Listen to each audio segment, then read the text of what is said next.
Welcome once again, my friends, and thank you for stopping by to listen to an old storyteller. Today we have a European folktale written by Charles Perrault, and the title of this story is The Master Cat, or Puss in Boots. Once upon a time there was a miller who left no more riches to the three sons he had than his mill, his ass, and his cat. The division was soon made. Neither the lawyer nor the attorney was sent for. They would soon have eaten up all the poor property. The eldest had the mill, the second the ass, and the youngest nothing but the cat. The youngest, as we can understand, was quite unhappy at having so poor a share. My brothers, said he, may get their living handsomely enough by joining their stocks together, but, for my part, when I have eaten up my cat and made me a muff of his skin, I must die of hunger. The cat, who heard all this without appearing to take any notice, said to him with a grave and serious air, Do not thus affect yourself, my master. You have nothing else to do but give me a bag and get a pair of boots made for me, that I may scamper through the brambles, and you shall see that you have not so poor a portion in me as you think. Though the cat's master did not think much of what he said, he had seen him play such cunning tricks to catch rats and mice, hanging himself by the heels, or hiding himself in the meal to make believe he was dead, that he did not altogether despair of his helping him in his misery. When the cat had what he asked for, he booted himself very gallantly, and putting his bag about his neck, he held the strings of it in his two forepaws, and went into a warren where was a great number of rabbits. He put bran and sow thistle into his bag, and, stretching out at length, as if he were dead, he waited for some young rabbits, not yet acquainted with the deceits of the world, to come and rummage his bag for what he had put into it. Scarcely was he settled than he had what he wanted. A rash and foolish young rabbit jumped into his bag, and Monsieur Puss, immediately drawing close the strings, took him and killed him at once. Proud of his prey, he went with it to the palace, and asked to speak with the king. He was shown upstairs into his majesty's apartment, and, making a low bow to the king, he said, I have brought you, sire, a rabbit which my noble lord, the master of Carabas, for that was the title which Puss was pleased to give his master, has commanded me to present to your majesty from him. Tell thy master, said the king, that I thank him, and that I am pleased with his gift.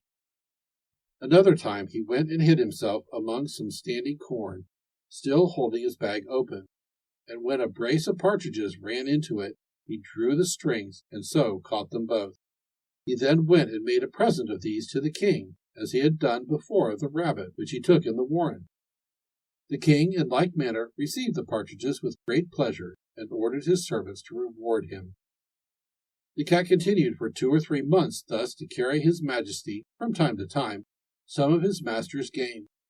One day, when he knew that the king was to take the air alongside the river, with his daughter, the most beautiful princess in the world, he said to his master, If you follow my advice, your fortune is made.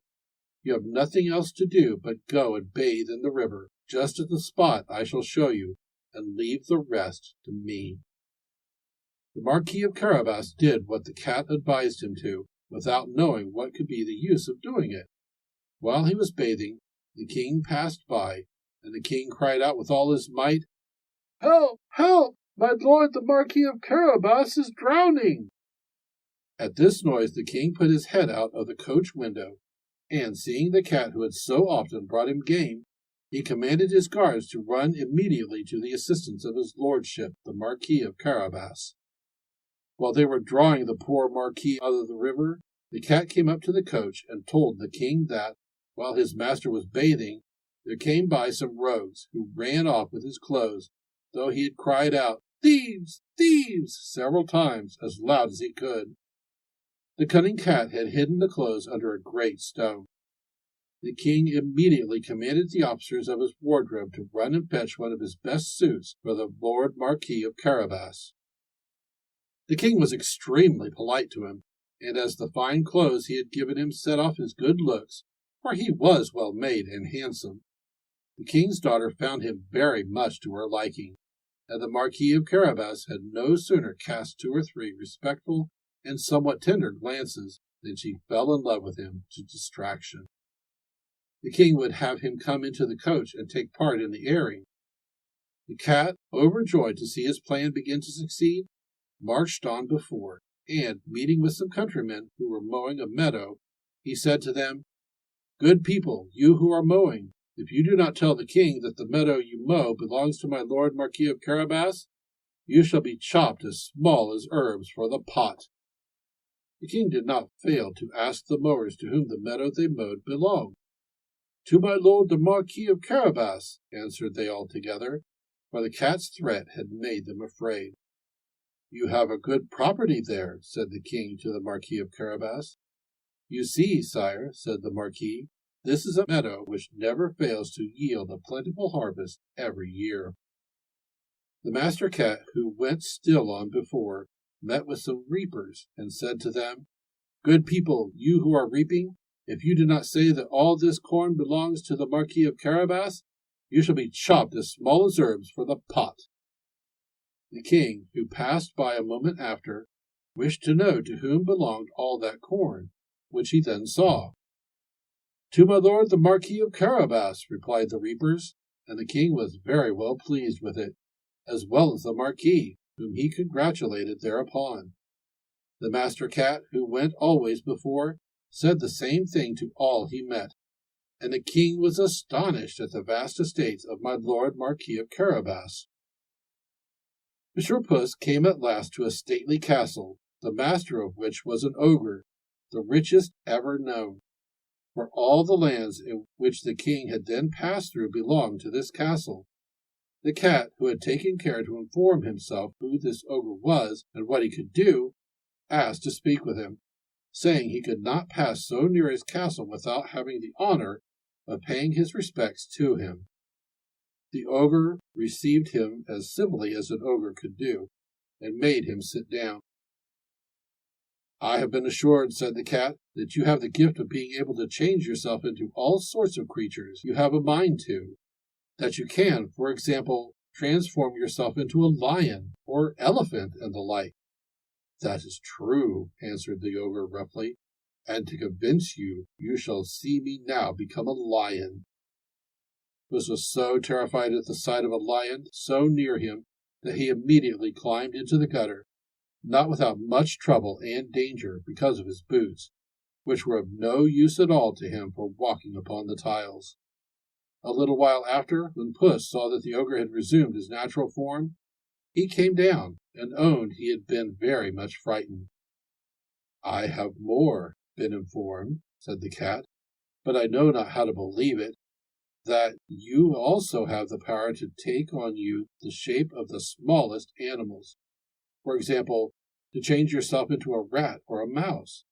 But I must own to you I take this to be impossible." "Impossible!" cried the ogre. "You shall see."